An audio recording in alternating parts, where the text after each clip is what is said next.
Intolérance au gluten, sensibilité au gluten, comment savoir? Alors vous avez peut-être des symptômes de type ballonnement, gaz ou constipation. Vous avez entendu parler du gluten, qui n'en a pas entendu parler?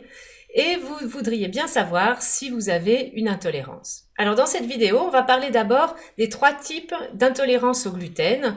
On verra ensuite quels sont les diagnostics qui existent et comment savoir si on est en présence d'une de ces 3 formes d'intolérance au gluten. Alors d'abord, le terme intolérance au gluten, il a longtemps été utilisé uniquement comme synonyme de maladie cœliaque. Alors maintenant, les recherches ont été un petit peu plus poussées et la signification finalement, c'est que le gluten n'est pas toléré par l'organisme et 3 formes d'intolérance au gluten ont été identifiées.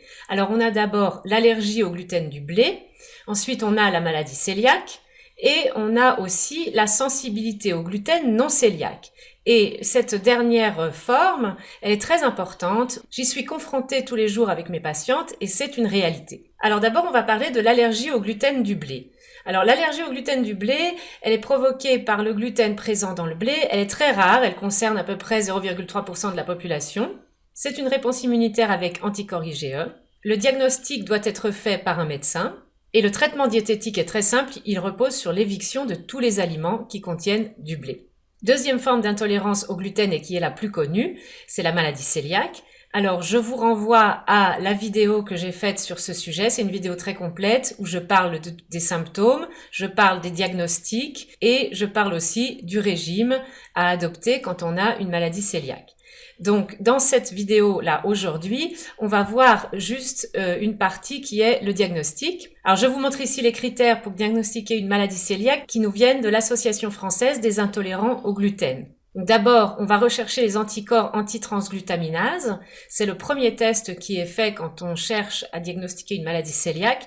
Si le retour est positif, on va pratiquer un prélèvement, une biopsie, pour voir si la paroi intestinale a été endommagée. Si le test est également positif, on va donner à la personne un régime sans gluten strict et si on constate une rémission des symptômes suite à la mise en place de ce régime, là on a un diagnostic de maladie cœliaque. Voilà, donc c'est très important de savoir qu'il y a 3 éléments du diagnostic et que la rémission après la mise au régime sans gluten strict fait partie du diagnostic. Alors maintenant, en cas d'anticorps négatifs, donc c'est le premier test, mais il y a une suspicion, c'est-à-dire qu'il y a des symptômes, on va quand même pratiquer en général, ça dépend du médecin, hein, c'est sa décision, on va pratiquer une biopsie pour être sûr du diagnostic. Alors maintenant, la 3e forme d'intolérance au gluten, c'est la sensibilité au gluten non cœliaque. D'abord, nous allons voir quels sont les symptômes. Alors on a d'abord des troubles gastro-intestinaux, dont les plus fréquents sont des ballonnements et des douleurs abdominales. On a ensuite de la diarrhée, des douleurs épigastriques, ça veut dire que ce sont des douleurs diffuses autour de la région de l'estomac, des nausées, de l'aérophagie, un reflux gastro-œsophagien. Et après, on a d'autres symptômes, notamment soit une alternance diarrhée-constipation, soit une constipation. Ce sont des symptômes donc qui sont associés à la sensibilité au gluten non cœliaque. Ensuite, on a d'autres symptômes qui vont être notamment la fatigue et les maux de tête, mais on a aussi l'anxiété, l'esprit embrouillé, c'est-à-dire une espèce de brouillard cérébral quand on n'arrive pas à penser clairement, des douleurs articulaires ou musculaires, des engourdissements, et vous avez aussi d'autres symptômes qui peuvent être cutanés ou respiratoires.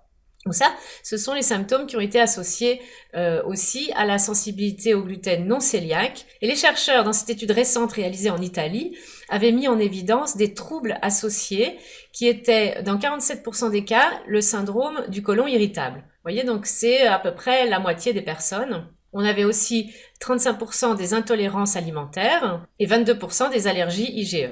Alors, on a parlé des symptômes. Maintenant, quelles sont les principales différences entre la sensibilité au gluten non cœliaque et la maladie cœliaque? Alors, elles sont au nombre de 3. La sensibilité au gluten non cœliaque n'a pas pour conséquence l'inflammation de la paroi intestinale, alors que c'est le cas dans la maladie cœliaque, c'est la première différence. Il n'y a pas d'anticorps antitransglutaminase dans la sensibilité au gluten.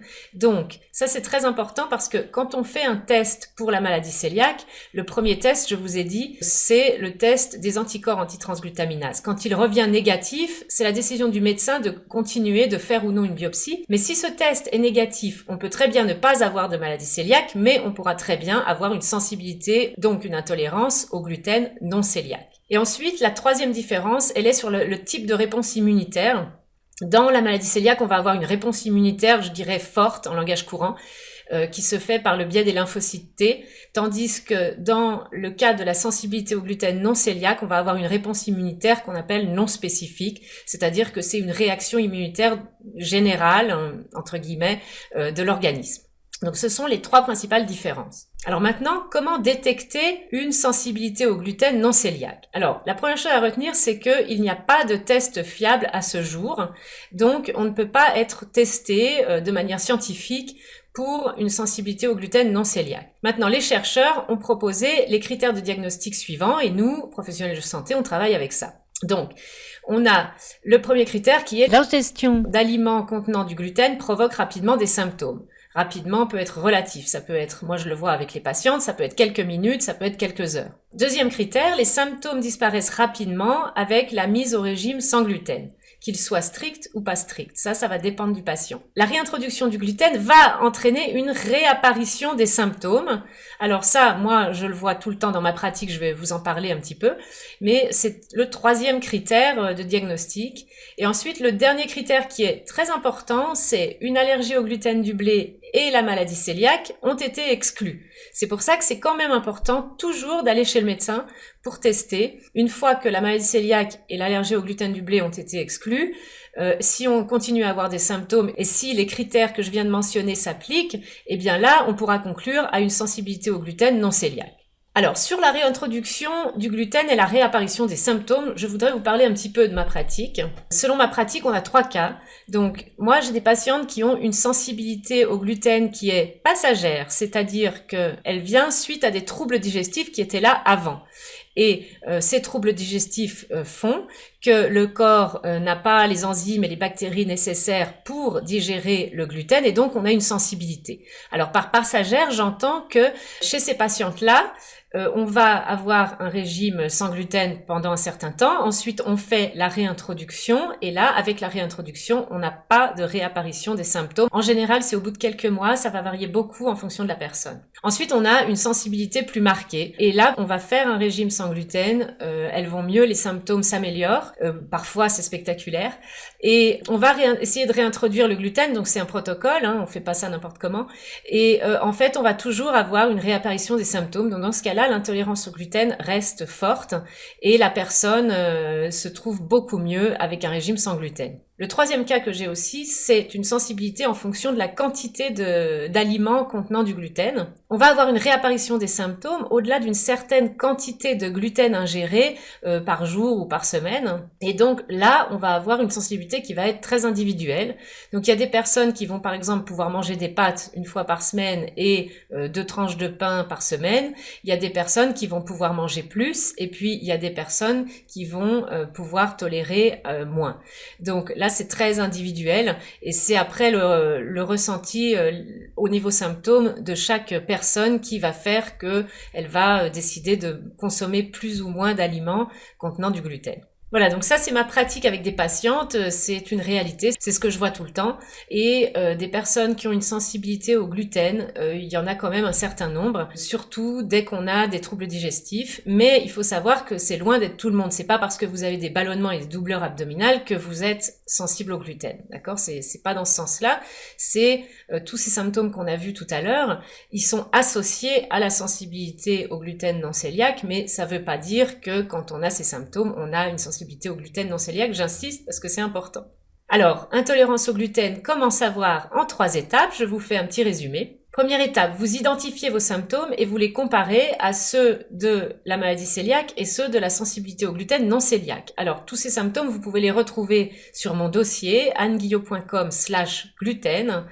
Et si vous vous inscrivez aussi à ma newsletter, j'ai fait un PDF avec les 150 symptômes de la maladie cœliaque, les principaux, que j'ai repris du travail de l'Université de Chicago. Donc première étape, identifier les symptômes. Deuxième étape, on va chez le médecin, on demande au médecin de tester une éventuelle allergie au gluten du blé et une éventuelle maladie cœliaque. Alors, soit on a un diagnostic positif, soit on a un diagnostic négatif, mais on a toujours des symptômes. Si les critères de diagnostic s'appliquent, ça c'est à voir avec le médecin, vous avez une sensibilité au gluten non cœliaque, et bien dans ce cas-là, on va tester un régime sans gluten, plus ou moins strict, pendant un certain temps, et on va essayer de réintroduire et voir ce qui se passe. Alors, on fait un régime sans gluten, on regarde si les symptômes s'améliorent, et puis on va consulter pour adapter le régime. Voilà à peu près comment on peut savoir si on a une des 3 formes d'intolérance au gluten.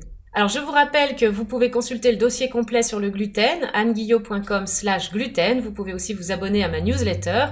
Vous recevrez un dossier sur le pain, la liste des symptômes de la maladie cœliaque et une liste assez complète des aliments sans gluten, des aliments avec gluten. Comme ça vous permet d'adapter un petit peu votre régime si vous avez déjà un diagnostic.